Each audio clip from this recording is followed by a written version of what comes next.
Join me as I go through some of the beads I've collected from Thrifted jewellery.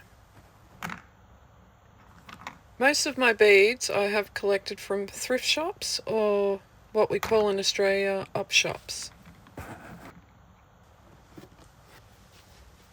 I've always purchased my beads usually online or in a bead store, but I have found lately that I find some more unique styles in pre-loved necklaces. One of the main things I make out of beads is spiders. I also enjoy making beaded bookmarks with a silver or gold hook. But when I see beads like this, I instantly think, oh, this would make a cool ant.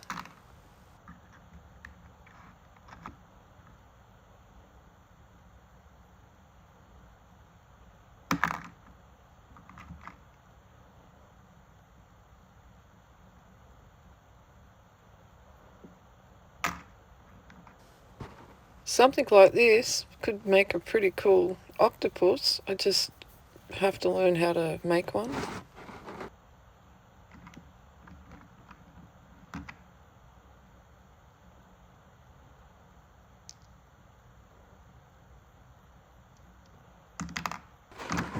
I'm not sure what to do with these things, but a wise man once said, you're better looking at it than looking for it.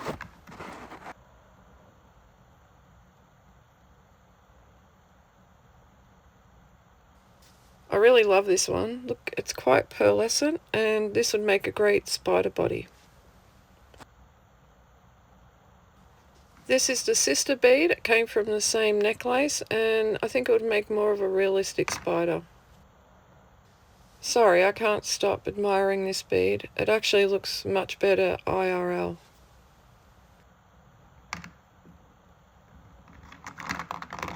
Here is a bead from another necklace. It's pretty cute. I think it'll make a decent spider. And there are smaller beads that came with the necklace, and I think I might add them to bookmarks.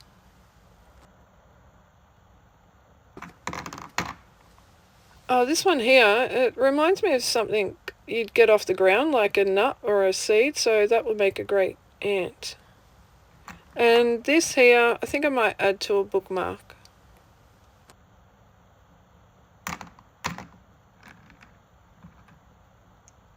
These ones are pretty cool. They kind of look a bit tiger eye, like, oh, I wouldn't say crystal, but yeah, I could make these into either an ant or a spider.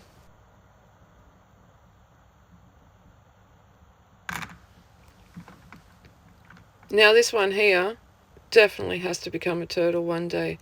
I've just got to figure out how to do that. But once I do, I will make a video and show you guys.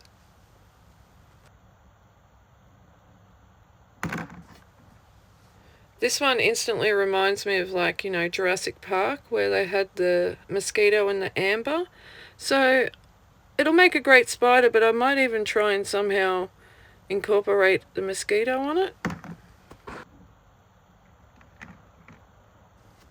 As I was saying earlier, this is one of my purchased ones, and it is cute. It's got holograms and like little butterflies on it, but you can definitely see that the older ones have a bit more character. But I'll still be using this for something. Here's another natural looking bead I can use for a spider, and it also has sister beads that I can make ants with. Now this one here is, I'd say it is old. It's the old sort of glass looking beads. It gives me a bit of an eerie vibe, truthfully. There it goes. I'll grab another one. See this? About 150 years ago, they used to use glass beads, mostly black, and wrap their deceased loved one's hair around it. Like, it's pretty grim, but it was their way of coping.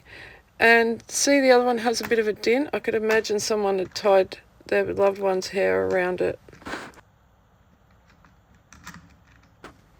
These ones here are quite shiny. They give me the disco ball vibe. I'm thinking I might add them to bookmarks, or maybe paint over them, give them a bit more life to them, a bit more something.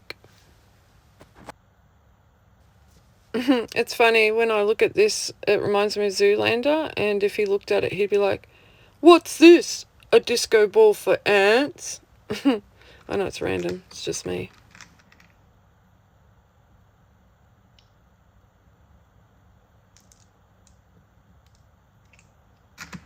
This tricky little bugger is trying to hide from me, but either that or I got to work on my fine motor skills.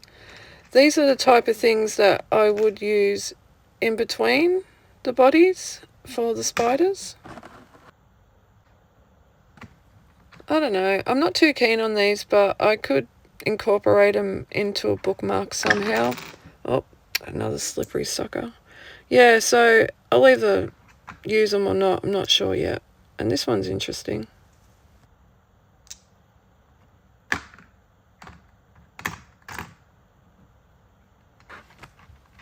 These beads here sometimes come in handy for, I'd say, heads for spiders, or they're good ending beads for bookmarks.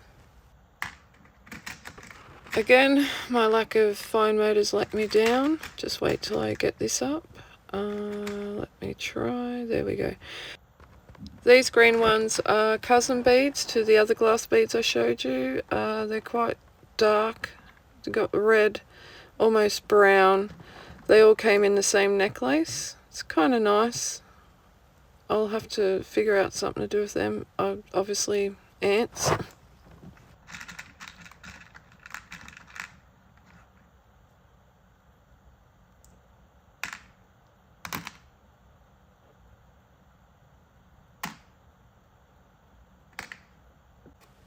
And there's these ones. Oh, I love them. Look at them. They're quite nice. They're going to make really nice spiders. I just need some ideas on what colours to use for the legs. If you got any ideas, please comment. Oh, if I got a comment, I'd be so rapt, because that actually means someone has listened to 7.5 minutes of my video. Thank you. I thought they were bigger. Obviously, you get what you get. But they have this caged kind of effect, which I think is pretty cool, so I'll think of something for that. I'll just play with it like a fidget. Okay, I'm going to leave it with this one, and I hope to see you in future videos. Every bead has a past, so mind the threads. Until next time, see you.